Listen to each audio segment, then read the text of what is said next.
Hello दोस्तों, आज हम आपको सांगलिया धुनी लेके चलते हैं, जहाँ श्री खिवादास जी महाराज के चमत्कार और धुनी माता के चमत्कार के बारे में बताएंगे।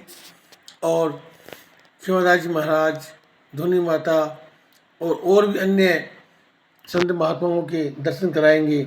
तो उनकी विशेषता बताते हैं आपको कि ये सांगलिया में धुनी माता है, उसकी विभूति से ही रोग ठीक हो जाते हैं। कहते हैं कि आज से 50 साल पहले एक बंदा आया था जो उसकी डेथ हो चुकी थी। धुनी माता की विभूति लगाने से उसके जीवन दान में उसके प्राण आ गए थे और उठ बैठा हो गया था। यह है धुनी माता की चमत्कार। और कोई भी रोग हो, कुछ भी हो जाए, धुनी माता की विभूति लगा ले और राखी बंधवा ले, सब रोग कष्ट दूर हो जाते हैं और धुनी माता सबका भला करती है।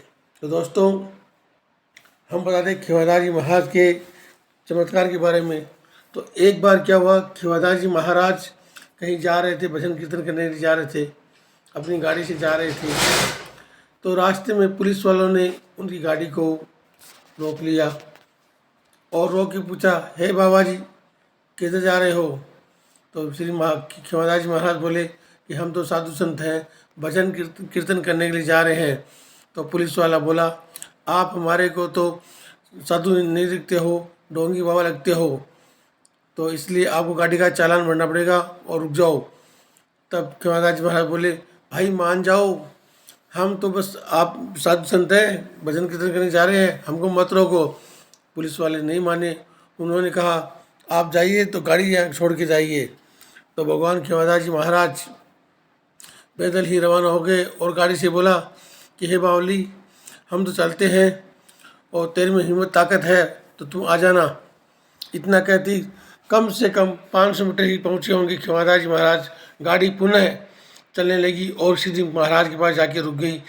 गाड़ी का ये चमत्कार देख के पुलिस वालों ने खिवादास जी महाराज के पैर छुए, बोले, महाराज हमसे गलती हो गई थी और आप सर्वोपरि है, आप महान हैं, आपकी चरणों में हम प्रणाम करते हैं, गलती को माफ़ करना।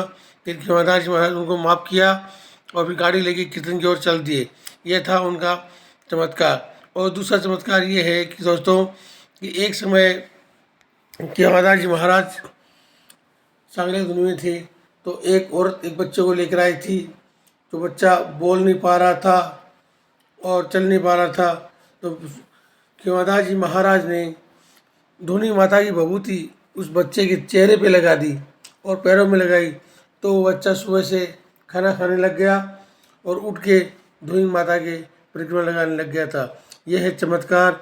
और अब है श्री खिवादास जी महाराज के शिष्य श्री ओमनाथ जी महाराज हैं, जो भी यही आस्था रखते हैं और खिवादास जी महाराज को याद करते हैं। और तो हम भी उनके चरणों में शीश नवाते हैं। और खिवादास जी महाराज की अनेक चमत्कार हैं, अनेक ऐसे कार्यक्रम किए हुए हैं जो आज भी याद रहेगा और युगों युगों तक याद रहेगा। खिवादास जी महाराज बहुत ही अच्छे कलाकार, भजन गायक थे, अच्छे भजन गाते थे, संतों के लिए भगवान के रूप में बहुत महान थे। उनके बहुत चले, बंशीनाथ जी, भगतनाथ जी सब चले हुए थे। और ये बाबा जी महाराज बैठे हैं सामने, ये भी एक श्लोक पढ़ के बता रहे थे कि यहाँ सांगलिया में यही श्लोक सर्वपरिचित होता है। तो महाराज खिवादास जी महाराज अपने जीवन काल में बहुत ही अनेक कार्य किए।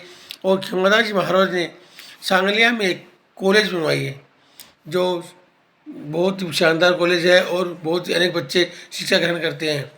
तो हम खिवादास जी महाराज के ऋणी हैं और सांगलिया धुनी में वो सांगलिया धुनी के संस्थापक थे।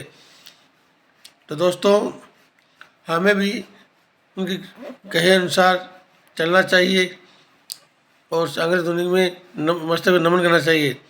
और जब मैं सांगलिया धुनी गया था तो वहाँ पे श्री भगतदास जी महाराज मिले थे, वहाँ पे श्री ओमदास जी महाराज मिले थे। मैं उनके चरणों में शीश नवाया और आशीर्वाद लिया। फिर उनसे पूछा, तब आया मैं।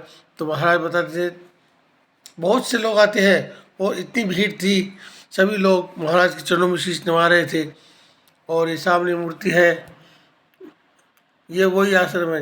यहाँ पे बाबा जी बैठते हैं, जहाँ पे खेवादास जी महाराज इस गद्दी विराजमान रहते थे। अब इस जगह ओमनाथ जी महाराज विराजमान, ये गद्दी है देखो दोस्तों। इस गद्दी का ही चमत्कार है और उस धूनी माता का चमत्कार है। धूनी माता का रूप आधा भगवान शिव का होता है और आधा पार्वती रूप होता है धूनी माता का, ऐसा ही चमत्कार होता है। तो दोस्तों बने रहिए और देखिए हमारे चैनल को। और ये देखो, ये खेवादास जी महाराज की तस्वीर है बहुत पुरानी, और ये खड़ाऊ है जो अभी दिखा देंगे आपको किसकी है, कौन से महाराज की है। ये भगतदास जी की है या बंशीनाथ जी की है, बता देंगे। देखो ये लालदास जी महाराज की है। तो दोस्तों सांगले धुनी में अनेक चमत्कार हुए हैं और सब उनको हम नमस्कार करते हैं। और सती माता का धुनी माता का कहना है क्या, उनके तो बबूती से ही हर रोग ठीक हो जाते हैं। और धुनी माता को बार बार प्रणाम करते हैं और खेवादास जी महाराज को हम प्रणाम करते हैं। और दोस्तों एक ताज़ा घटना बता दूं आपको, कल की मजाक क्या आया था। एक बच्चा आया था, शायद पंजाब साइड का था, वो न तो खाना खा रहा था न चल पा रहा था। तो ये बाबा जी बता रहे थे कि वो बच्चा रात को महाराज ने उसको झाड़ा लगाया और धूनी माता की भभूति लगाई, तो बच्चा रात को सो गया था। सुबह उठ के बच्चा स्वयं धूनी माता की फेरी लगाने लग गया था और खाना खाने लग गया था, अपने पैरों पर चल गया था। तो ये बहुत बड़ा चमत्कार है। धन्यवाद दोस्तों।